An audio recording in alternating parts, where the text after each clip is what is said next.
To je trenutna stanovanjska realnost v prestolnici. Bi jutri potrebovali okrog 4000 novih javnih najemnih stanovanj. Vsak 10. prosilec pride do stanovanjske enote. In to je aktualna stanovanjska ponudba državnega fonda po vsej Sloveniji. 3000 stanovanj zgrajenih, pa 2000 v gradnji in pripravi. Golobova vlada je v svojem mandatu za nove domove iz proračuna namenila 151 milijonov evrov, prihodnje leto pa še dodatnih 100 milijonov. V zadnjih 4 letih pa je država zgradila 2000 najemnih stanovanj. Mogoče se je komu v Sloveniji zdelo, da nismo hiteli dovolj, smo pa postavili tak temelj, ki se bo naslednjih 10 let izvajal z nezmanjšano hitrostjo. Ker sta pomankanje stanovanj in astronomske cene kvadratnih metrov tudi ena ključnih problemov v EU, sta se njeni največji finančni inštituciji vključili v pilotni projekt financiranja slovenskega stanovanjskega načrta. Today we are not merely announcing a joint commitment to support affordable housing in Slovenia.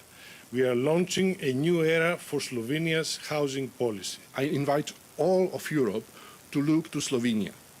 What we see here is not only a national success story, but a picture of what Europe strives to be. To pomeni, da bosta evropski banki podprli nastajajočo shemo domače SID banke, kjer se bodo lahko državni in občinski stanovanjski skladi zadolževali po ugodni 1% obrestni meri in ročnosti 30 let. Mi smo že do sedaj delali s temi bankami s tem, da smo plačevali polne obresti. Zdaj bodo pa obresti subvencionirane in na 30 let, ker so pogoji bistveno boljši.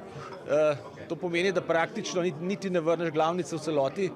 Torej za lokalne skupnosti je to izjemna priložnost. V prihodnjih 3 letih lahko pričakujemo okrog 700 novih stanovanjskih enot.